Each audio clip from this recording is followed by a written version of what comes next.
Good morning, one and all, and welcome back to another episode of The Damage Report with me, Iadarola, and joining us today, Wosny Lambre. Woz, how's it going? Fantastic, man. I'm happy to finally be back on with the family here at The Damage Report. We're very happy to have you here, very happy to have you to lend your perspective on some interesting topics we're gonna talk about, which my document is now loaded. So that's great news for me. I was like trying to load it in advance of this and I was like, well, this is gonna be an exciting impromptu ad-libbed show. But anyway, no, it's here. So we're gonna have a lot to talk about, including Florida's new standards for teaching Black history, which has some interesting takes on slavery. We're gonna talk about that. Charles Barkley decided to just get the whole right wing to utterly despise him. So that's gonna be fun. Nina Turner attacked in a very racist fashion by the Libertarian Party of New Hampshire. And I think we have to defend her here.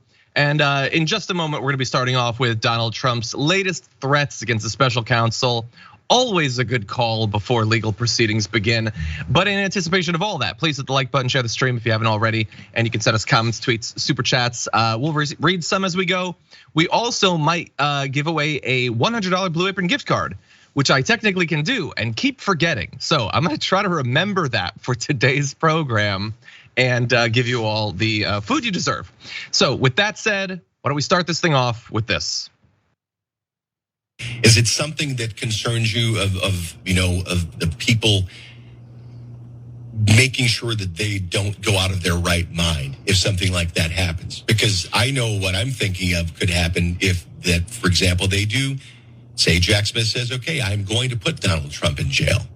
I think it's a very dangerous thing to even talk about, because we do have a tremendously passionate group of voters. And I mean, maybe 100, 150. I've never seen anything like it.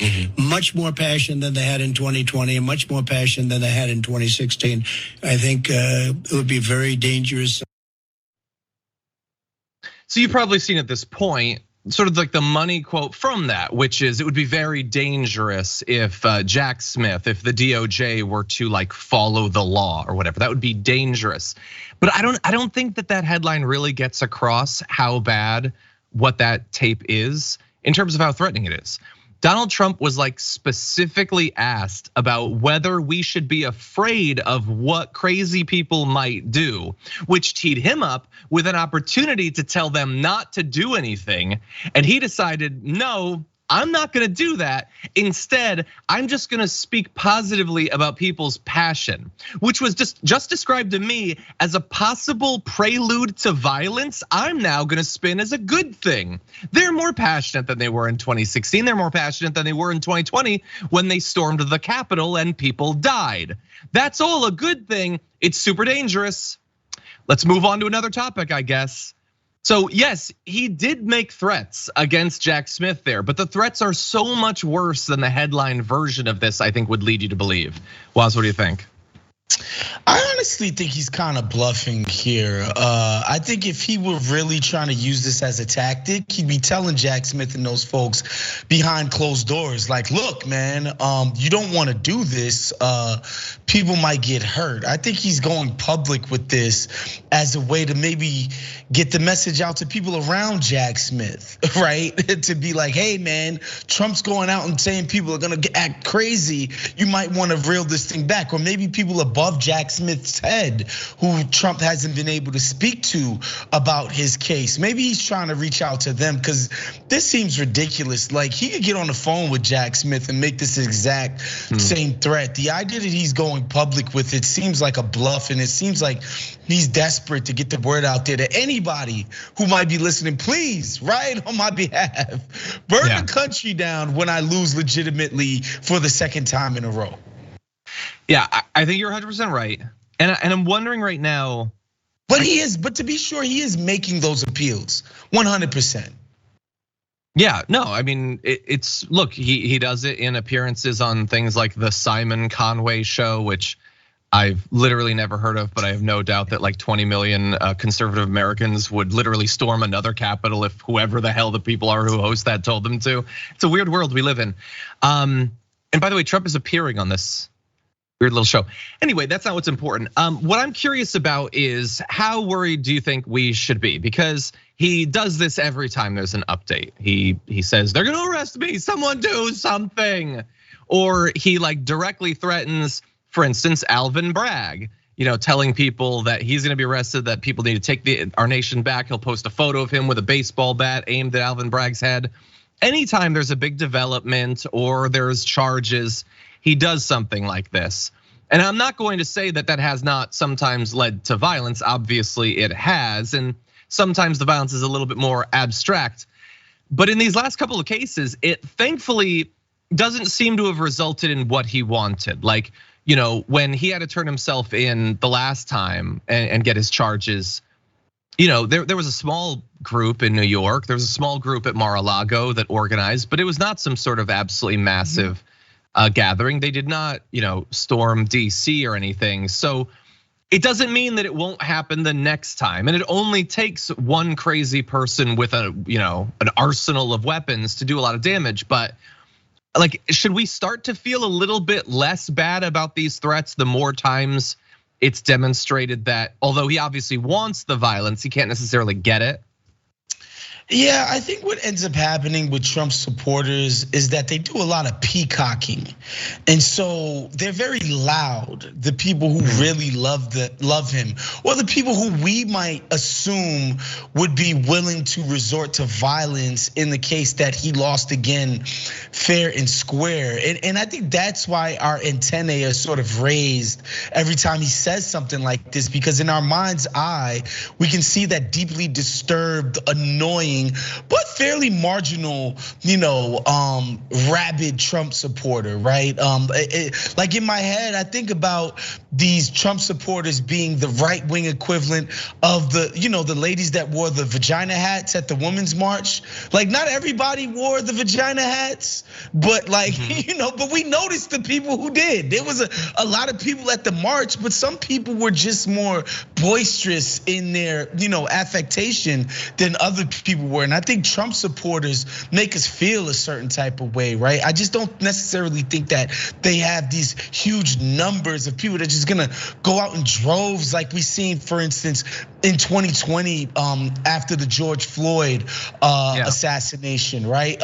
Like that was a legitimate popular uprising of a bunch of citizens spontaneously, going out to the street en masse and demonstrating for something that they thought just wasn't right. I just don't see a Trump loss again driving that many of his supporters to the streets to do something stupid. Yeah. Look, I think absent the coup, like I would have a much lower level. Like that is such a, that's the prototypical like mass movement of psychopaths.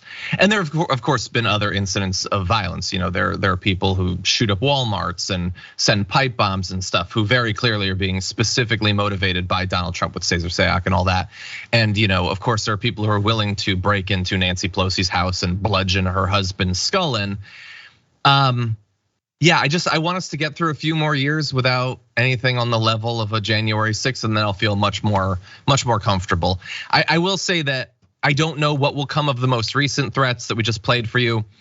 In past cases, some of the organizations that track sort of online chatter of threats have seen that there have been an amplification of those sorts of things after Trump posts things like this, including threats of doing like a January 6th times 10 plus guns.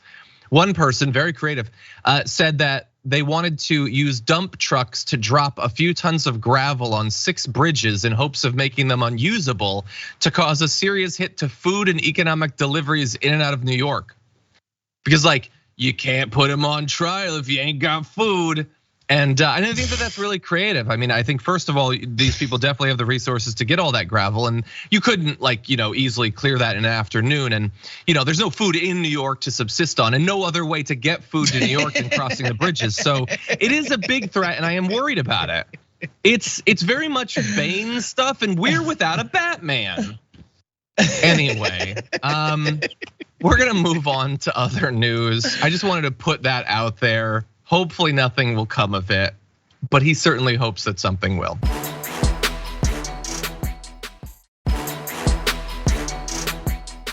Okay, let's jump now to this.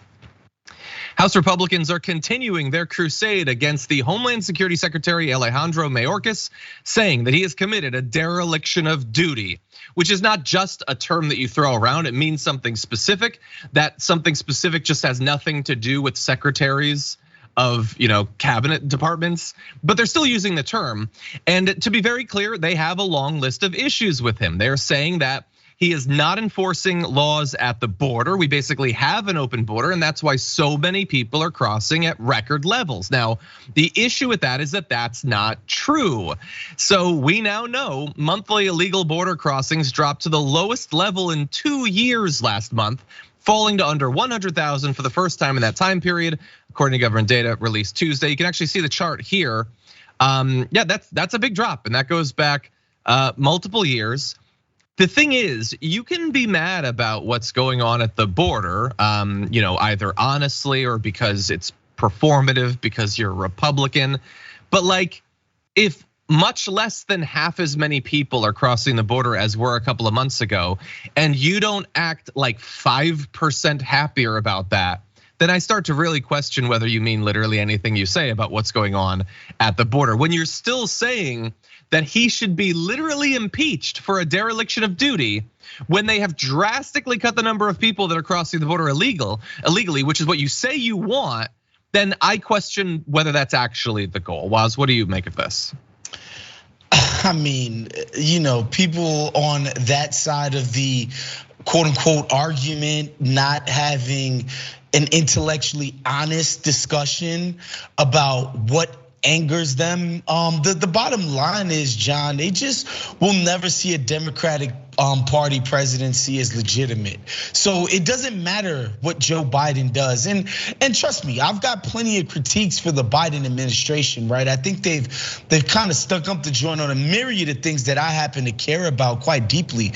But it's just but that being said, if they went out and wiped out everybody's student debt, permanently, forever, tomorrow, or they went out and increased the amount that we pay out to seniors for Social Security, and they went out and did Medicare for all. If they went out and did all of these things that I love, I wouldn't turn around and say, but I still hate Joe Biden. Like, I would be like, oh, okay, they did the things that I care about. I'm gonna give them props for it. Or, by the way, if Donald Trump or some Republican did all of those same things that I just mentioned, I wouldn't pretend that they didn't happen just because a Republican did it. But these folks showed a long time ago how disingenuous they are about their critiques, that it doesn't matter what a Democratic president or Congress does. They're going to be against it and put their head in the sand, even when it's stuff that they want.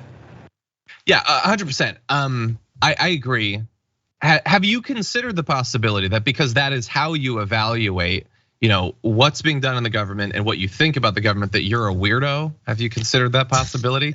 Because not a lot of people actually act like that. Like people who are like Republicans or really right wing, there's literally, I'm going to demonstrate another thing. There's no matter how good things get, you cannot give any credit whatsoever. And maybe there's some people who, like are progressives, but like really hate Biden, that also might not be willing to give him credit or whatever. We're in this weird, and there's Democrats, of course, that don't care what happens. They're gonna love Biden or Buttigieg or Kamala Harris or whoever it is. Whereas we're in this weird position, and it's what makes it weird, like the people watching this, that you would be watching this at all, where we just think you should like see what happens and update your thoughts accordingly. So, Well, John, not to like cut you off, and we've seen this happen multiple times, right? I think the most notorious example recently was Kamala Harris with the vaccines, where she was like, well, a Trump vaccine, I would never touch. I wouldn't even think about taking that kind of thing. This is a rush product, blah, blah, blah. Like she said that on record. Sure, like, yeah. This is in the record, the public record. And then of course, inevitably she becomes vice president on Joe Biden's ticket, and these vaccines come out and she completely reverses course, right? Yeah. Like, so people have seen, our politicians do this too and just play politics with everything, 100%. And I think people follow that lead, unfortunately. Yeah, and by the way, I'm not saying that like every single change should affect everyone equally. The first one that we're starting off with, like the illegal border crossings, I'm specifically bringing this up to appeal to right wingers. Yeah. That's not like top of my list of like, oh my God, I got the numbers down. That's not the thing that like appeals to me. I'm trying to like extend an olive branch to them. I understand you guys are highly xenophobic. This seems like a thing that's really important to you. Why are you not happier? But John, by the way, we know this to be true, right? Mitch McConnell, he is the king of this. He opposes the infrastructure bill at every turn. Does everything he can to sabotage this thing. The second that it passes, he goes to his constituents in Kentucky and is like, yeah, we got you money for a bunch of stuff. It's gonna be great. He did not vote for this. He tried to kill it. Yeah. He tried to kill it in the cradle, and he goes out to Kentucky and he says, isn't it great all the stuff I got for you guys? It's incredible what these people do. Yeah, all this stuff that I tried as hard as I could to stop you from getting, but oh well, it failed, now you got it. Yeah, by the way, similarly for when the inflation numbers came out, great progress on fighting inflation. None of them are happy for that. Why is that? Here's another one, and this one, I think we can all agree that this is good news. I don't think you can spin this as bad for anyone. Do you know that the murder rate has been falling drastically for 2 years? So it went up, there was the pandemic and there was a lot of chaos and all that. So it had gone up. And that was like the dominant story for a couple months in the presidential race in 2020. Well, it has dropped almost all the way back down. Just this year, murders have fallen more than 12% in major cities. After having fallen slightly last year as well. The murder rate is still about 10% higher than it was back in 2019, but the trend is going in the right direction for literally months. And if the murder rate going up is a national news crisis for literally months, then obviously the murder rate going back down would also be huge news. Except that it's not, as Media Matters has well documented, it's mostly being ignored by the media. Just 17 mentions across all of cable news, and they're even including Newsmax as being cable news there for the declining homicide rate. Fox mentioned it 3 times. They mentioned the rise thousands of times. So is it any wonder that we are as tribal and partisan a country as we are when you only get bad news or good news, I guess, if it's coming from your side, but you never get a real picture of some things getting better, some things getting worse, what rate they're changing, and then deriving from reality an idea of what you think about the government, which seems like the only rational way to live, but virtually incompatible with the modern media makeup that we have. Any final thoughts, Woz?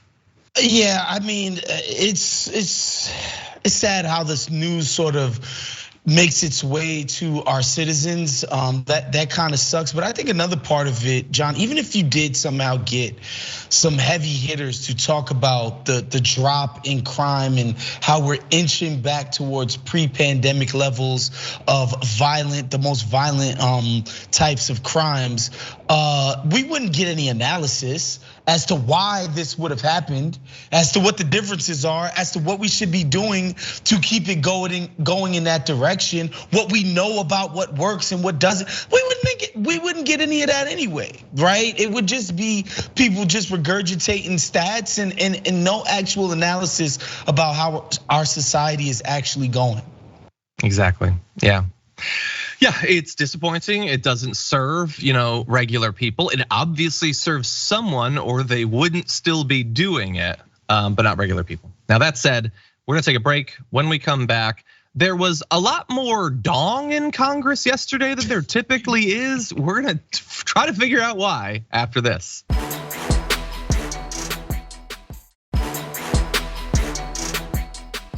Okay, everyone, if you're just joining us now, please hit the like button. And if you are just starting to pay attention to what's going on in American politics, perhaps you were in a coma for a decade and you want to get an idea of the level of political discourse and the standards we have for our elected officials, we're gonna describe those in this segment. Now, we're gonna be starting off with somewhat good, but it's only about the most nonsensical thing that I think has ever been discussed in a congressional hearing, but we'll start off with this.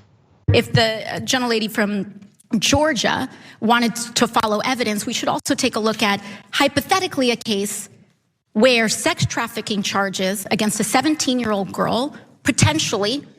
The gentlelady's time's expired.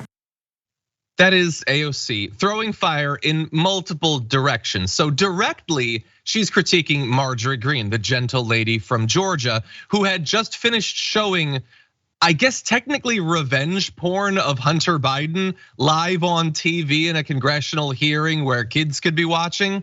But at the same time, and we will return to that, she's also like burning, and it's not too subtle, Matt Gaetz right there, bringing up the investigation that had been made into him for alleged human trafficking as well. By the way, I don't know if you saw this last week, but the House Ethics Committee has resumed reaching out to witnesses in that probe. Now, that is not the same thing as like the investigation beginning again. The DOJ has apparently decided they're not going to bring charges against him, which I will also point out is not the same thing as him being innocent. But the House Ethics Committee is saying that they're not bound by what the DOJ does, and they are going to be examining the same allegations they were looking into when they opened the investigation back in 2021. So, if you want to throw around accusations of human trafficking, in this case, it's someone who's actually in government, which seems relevant.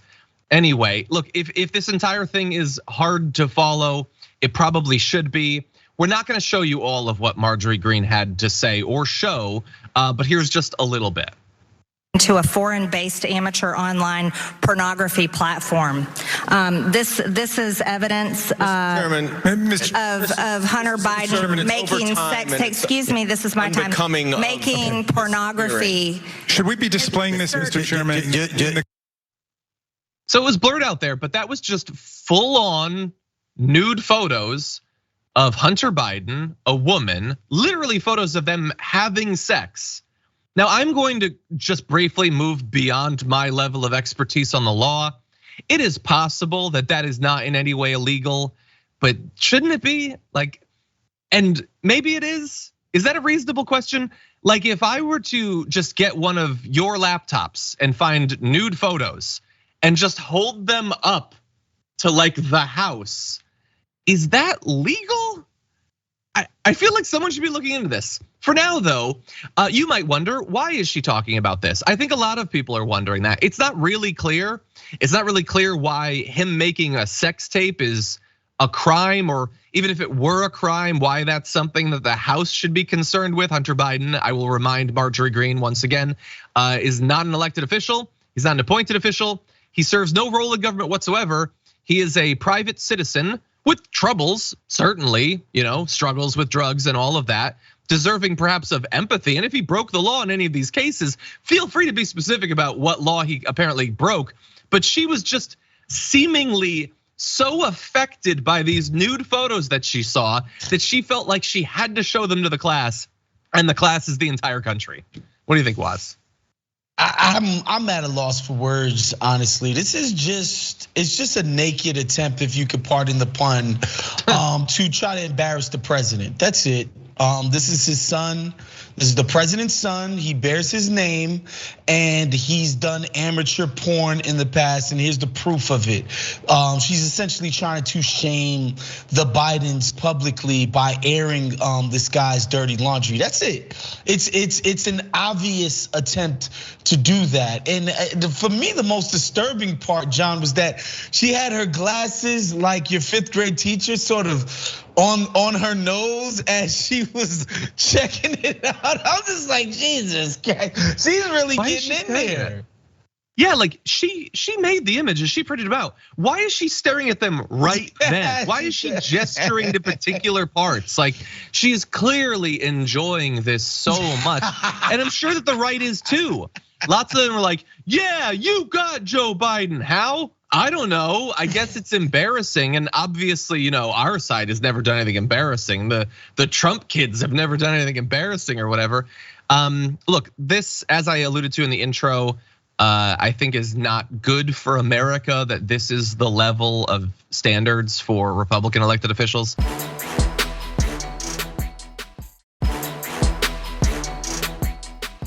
AOC touched on that topic.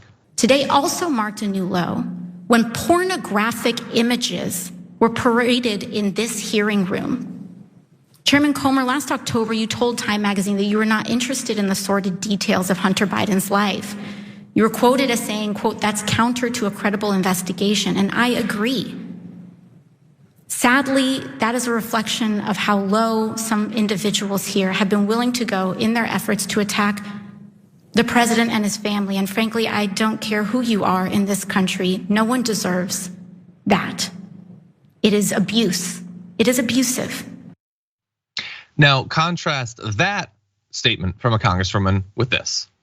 This is shocking. And this is actually the evidence that I believe the American people deserve to see, because when the American people can see this evidence, as uncomfortable as it was for me to show it on the Oversight Committee today, I believe that's how they can hold this government accountable. She has no idea what words are coming out of it. What are you talking about? If they have this evidence of Hunter's hog, then they can hold the government accountable. He's not in the government. How do his balls have anything to do with any of this? Like, I think this is clear to thinking people, but I also, very briefly, Woz, and I'll let you jump in. I think that the fact that this is Hunter makes it more difficult for people to really understand what's happening here and to have the appropriate reaction, because it's Hunter and everything has been so ridiculous and spicy and all that. So here is like a direct parallel. If 3 years ago or 4 years ago, Katie Porter had gone on the House floor and she had printed out photos, nude photos of Ivanka Trump having sex with some guy that she had flown across the country or whatever, and then just said, "See, Ivanka Trump, who is naked and having sex in this photo, human trafficked someone." So she probably broke the Mann Act or whatever. I'm not gonna demonstrate how that is. I'm just gonna say that it must be prostitution, because I don't think that two people can consensually have sex. That is exactly what is being done here. It is non-consensual displaying of nude photographs. And look, there's obviously the component of she pretends that she's worried about kids being exposed to this stuff. Literally, kids could be seeing this stuff. Apparently one of her emails included these photos. A kid could be getting those too, or seeing them on a screen. She doesn't care about that, or the fact that this has got to be breaking some sorts of laws of breaking, people's private. You can't just show nude photos in public of people. But anyway, that I think is necessary to understand the severity of this. But Woz, what are your final thoughts on this? Yeah, I mean, it'd be hard to expect anything more from the likes of Marjorie Taylor Greene. I think as young of a Congress member, as junior of a Congress member as she is, I think she's kind of demonstrated the fabric of her character, and she's not a very quality person. That's just been what she's demonstrated throughout her tenure in Congress. So to expect anything else would be sort of ludicrous. And yeah, man, it's one of those things where I'm glad, like obviously we were able to blur it out. I think in my job in the NBA, actually through the years, I can think of like 3 times off the top of my head where NBA players' dongs became public. One of which was a guy, John, mistakenly, he was sending his junk on Snapchat. I guess he was sending it to a woman, and he just put it on his public freaking timeline, and everybody saw the freaking guy's junk. Like that was a thing that happened in the NBA. And thankfully I was able to avoid Hunter Biden's junk. But Marjorie Taylor Greene, this is kind of par for the course for her, man. This is what she does, and her constituents don't seem to mind it, and neither do her colleagues, obviously. I think you and I remember a time in Congress, even when Newt Gingrich was kind of running things for the Republicans, where there was like at least some level of decorum, even while they were chasing, Bill Clinton's penis around the Beltway. Yeah. This is just a whole new level, or low, if you will. I hope again that it's the bottom of the barrel, but I fear deep down that it's not. They gonna scrape more. They'll keep scraping. They'll keep digging. Okay, we're gonna move on to another topic. Let's jump into this. I would have loved today to just ignore the Libertarian Party of New Hampshire altogether. I think most people like to do that, but today we can't, unfortunately, because they've launched a racist attack against one Senator Nina Turner. You see, Nina posted something on Twitter, which admittedly was her first mistake. Don't do that. Don't post on Twitter. It's the worst. But what she posted was not the worst. It was simple. Insulin should be free. Medicine should be free. So obviously this enraged a bunch of people because you can't just have a rational take on Twitter. So they responded, Nina Turner picking crops should be free. Dear God. And obviously a lot of people saw that. Are you surprised to find out that the Libertarian Party of New Hampshire pays Elon Musk $8 a month? So they were algorithmically boosted, and there's no hate speech on Twitter. I read that in an article once. But anyway, they decided that a prominent outspoken black woman in politics should be compared to a slave because she thinks that our healthcare system is fundamentally unjust. So they went on to say, insulin should be free is equally offensive as calling for someone to be compelled to pick crops. They are the same moral statement, and we should react to them with identical moral abhorrence. I'm not gonna do that. I think I'm gonna have different levels. She responded saying, since libertarians is trending because they decided to be racist over free insulin, it's a great time to talk about how a vial of insulin costs $98 in the US and just $10 to produce. Big pharma should not be profiting off life-saving medicine. It should be free. I love, by the way, that despite the fact that she is being viciously attacked in a racist fashion, she stayed on the substance and advocated for people's interests, even in light of these attacks. Now, she did point out that they're racist and the attack is anti-black, period. In no way is advocating for free insulin compared to chattel slavery. But they go on to say, you shouldn't pick crops for free because you're black. You should pick crops as reparations for the rights you violated as a politician. That is their defense against accusations that what they did was racist. They said that you're racist, so your defense is you violated rights, so now you need to pick crops as, and they decided to go with the word reparations, to just really distance themselves from the whole race thing, and then just implied that that's not a racist thing to say. They could have picked any job she needs to do for free. They chose picking crops. Woz, what do you think? Are we being unfair to them? No, I think we're being unfair to ourselves whenever we actually engage with people who self-describe themselves as libertarians. And I say that because John is like people on the left, or even if we want to call ourselves leftist as just, extremely anti-capital, anti-big business, anti-major power leaning people, right? Sometimes you'll go to a party and your beliefs will come up and you may not get laughed out of the room, but people will be like, God, I mean, Jesus, dude, get a grip, right? You might get that sort of condescension at a party. Nobody hears libertarians talk about their actual belief and not think, oh my God, I never want to talk to this person again. Get this person out of my life. These are the worst people literally in the political discourse that we have. I'm talking about worse than right wingers, worse than everybody are these libertarian hacks who think that they themselves, yeah, in America, you do it yourself. And I do everything by myself. I erect bridges. I do everything by myself. I teach myself. Everything is me. It's just these people are absurd. And the idea that they're doing this on Twitter, nameless, faceless behind some party account. It's not a guy who's using his own personal account to be like, yo, Nina Turner, go pick some cotton. He wouldn't dare. These people are weak. Yeah. And honestly, I don't think we should be giving these fools this much oxygen. They're clowns.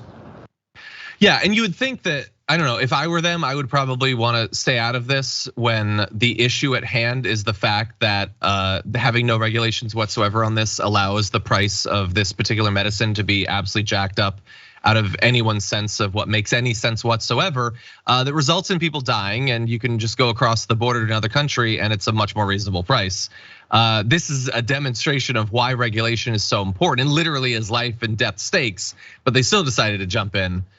By the way, John, on the substance of it, I don't think Nina Turner was saying that no money should be exchanged in the procurement of insulin. What she was saying is that people who need it should not be coming out of pocket for it. That's just obviously true. Yeah, they're still gonna be paid. It's not that we just bust down the door and steal the insulin. Right. We just require that they manufacture it in the same way for the same price as it's done in every other country in the world. And it will be paid for probably through a single payer healthcare system that many other countries have been able to manage quite well. Acting as if she's saying we're just gonna rob them of it. No, obviously not.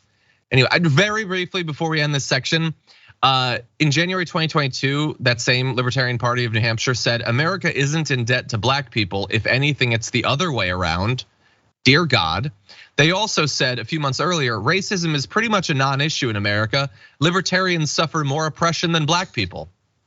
And I do think that if anyone is going to declare that racism is no longer an issue in America, it should be white libertarians from New Hampshire. I think we can all agree on that. Anyway, we're gonna take our second break of the hour, but when we come back, we got a lot more to talk about. Don't go anywhere.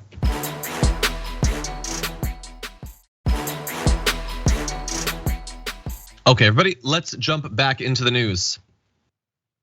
The Board of Education of Florida approved new standards for covering how Black history will be taught in schools. And already I imagine there's a shiver running up your spine. You're wise to feel that because it's controversial is the word that's being used. We could probably come up with some other ones, and perhaps we will.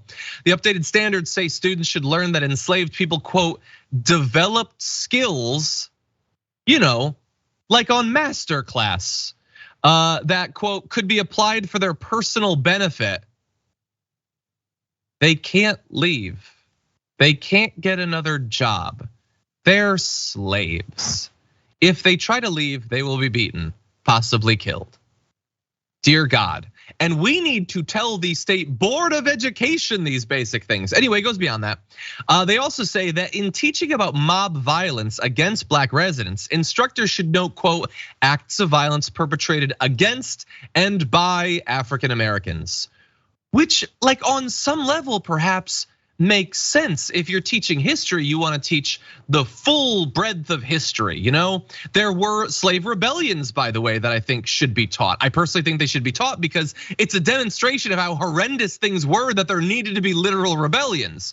But that obviously is not the intent here. The intent is to both sides' violence against slaves.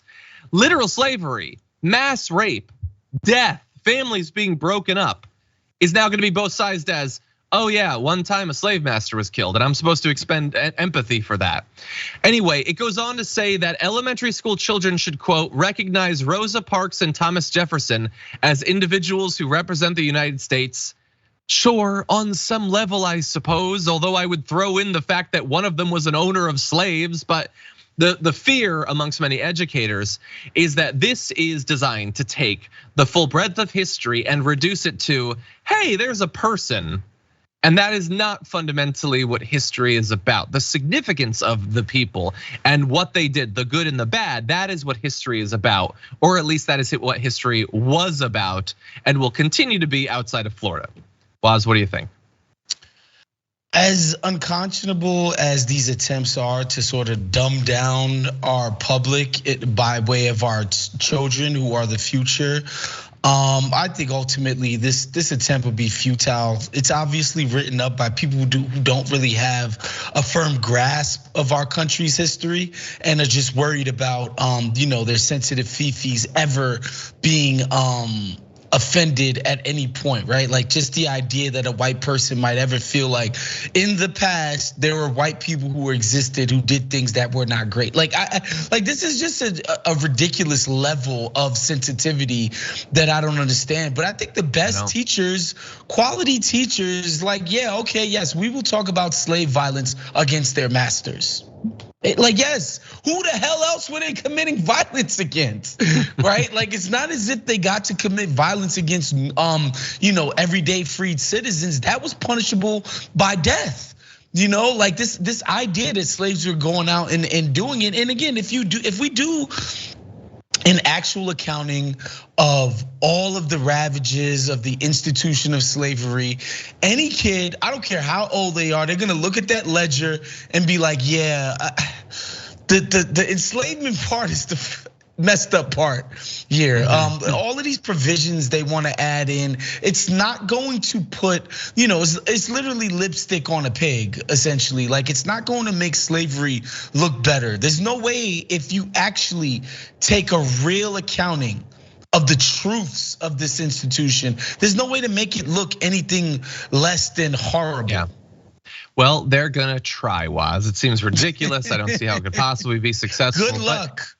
Look, the issue is, for a lot of people, I think that school is the best chance for them to learn it. There's no reason why it should be the only place that you learn things, like, but the world is what it is, and we can't hope that they watch a good documentary or an HBO series with an accurate depiction of racial violence. Like, I don't know. They're hoping in Florida that this will defang, a proper accounting of what really happened.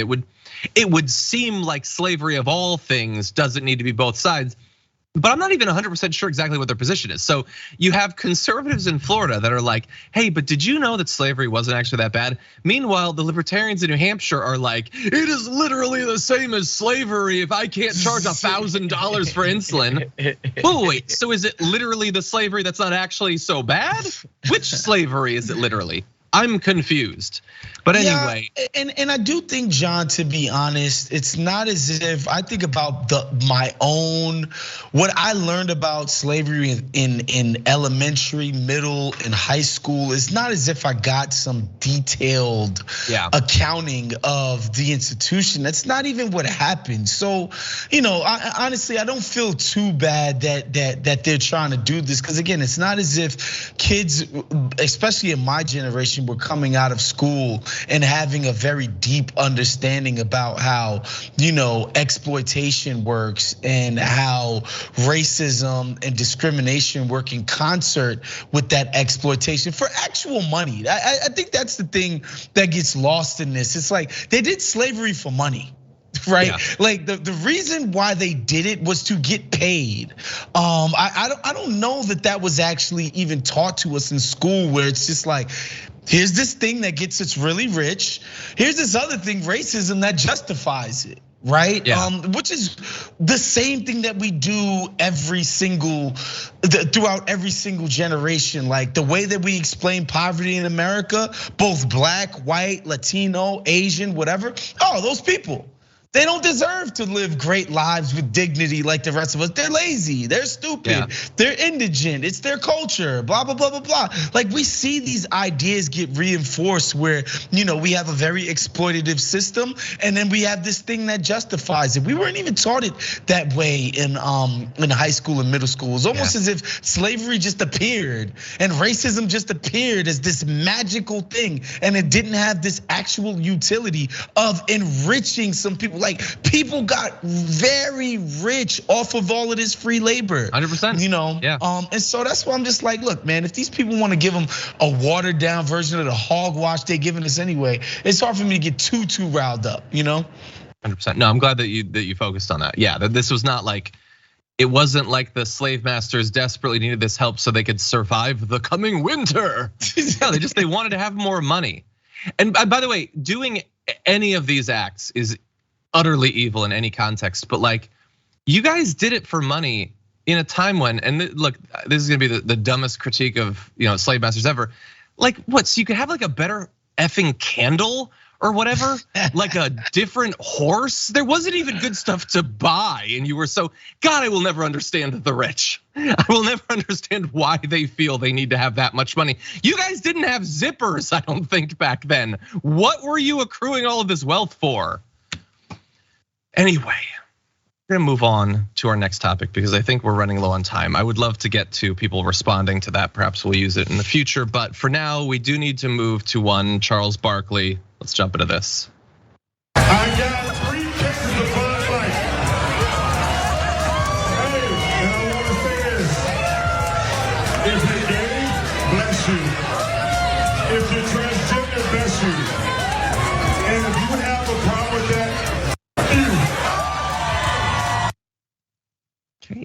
Charles Barkley not pulling any punches there. He was on stage at a bar encouraging people, obviously, to drink Bud Light and showing support for people who are, currently being attacked legislatively in virtually every state in the country. So that's good. That's good. That's just his opinion. He's a public figure with a following. He can say what he wants. Or can he? Because it turns out that political position that he is holding is incorrect from the point of view of the right. And because he holds a politically incorrect position, he needs to be destroyed, possibly canceled, something they pretend that they're against until Charles Barkley says a thing. And then suddenly they start to attack him, as you can see in this clip. The NBA season's over. So what's Charles Barkley up to? I'm gonna buy some drinks for y'all. And I'm gonna buy Bud Light. What happened to Sir Charles? The minute he signs with CNN, he turns into Don Lemon? Oh, I get it. Don Lemon, who doesn't work there, but I guess he's the only other black person you can think of. So obviously Charles Barkley instantly becomes Don Lemon. What do you think? I think Jesse Waters was trying to call Charles Barkley gay right there, which is just oh my God, ridiculous. You're right. I focused on the racism, but you're probably right. Yeah, but I will say this: Charles Barkley is one of the greatest broadcasters of my lifetime, and obviously, full disclosure, I don't really have similar politics to Charles, right? He's like a fairly conservative dude, honestly, in the grand scheme of things. When it comes to people with politics like me and John, like Charles Barkley is to the right of us by quite a distance. But what makes him such a great broadcaster is his, the effectiveness of his communication. Is just like, yo, man, like if you're trans, if you're gay, you have a right to live a life of dignity and respect and joy just like everybody else, and I got love for you. Like, I mean, and if you don't, then you can screw off. Like, that is just such a beautifully succinct and direct message, and it's what makes Chuck so effective at what he does and why he's so popular and why his Q rating will always be on the left and the right 20 million times higher than that empty suit with a haircut, Jesse Waters. 100%. It of course was not only Jesse Waters who had a problem with him. Mark Levin said Charles Barkley can go to hell. Let him drink all the Bud Light he wants. But hold up, let's pause there. But yeah, just let him. Like, you're saying that. But do you mean what you're saying? Yeah, he can drink Bud Light and you guys cannot. Isn't that how it's supposed to work? He goes on to say, I used to like this guy, not anymore. So they were saying that Charles Barkley was triggered by the boycotts. You guys have utterly changed your position on a sports figure because you don't like what he had to say about a beer. Is he the one being triggered? Is he the one doing a cancel culture? You guys seem like you want to cancel him because he said one thing that you considered politically incorrect. Again, is it the left that has a problem? It doesn't seem like it. Now it goes beyond, it cannot just be that he has a position I don't like, so screw him. There has to be dark forces in the background. Blaze TV podcast host Jason Whitlock suggested that somebody has told celebrities like Barkley to support LGBTQ rights to succeed. On his show, he reiterated the conspiracy theory, but added this: the Rothschilds, whoever's in control of the Federal Reserve, those people are paying influencers to promote their message. He specifically, the guy Royce White, who was on with him, said that a cabal was behind it. Are you getting it, everyone? Are you getting the anti-Semitic dog whistles, or do they need to amp them up a little bit more for you? Can Charles Barkley just come up with his own thought? Like, I feel like he can do that. By the way, your point is the best one, John. Just let the guy drink Bud Light. It's literally, the founders wrote this in the Constitution: inalienable rights of life, liberty, and the pursuit of horrible American beer. It's in there. The founders, the framers put it in there specifically for these moments, John. Yeah, look, I will say I drink Bud Light because it's fine. It's fine, and it's not very expensive. It didn't used to be a political thing to drink Bud Light. Am I going to say that I don't get a special kick out of buying and drinking Bud Light? Kind of, I can be petty too. But they're the ones who made it political, I will remind you. All Bud Light did was send a promotional 6-pack of beer to someone who hadn't done anything wrong beyond merely existing amongst all of the different campaigns and ads they do. That's all they did. You guys made it a whole other political thing because you considered them to be politically incorrect. That's all the time we have for the first hour. Much more to come in the aftermath. We'll be back after this.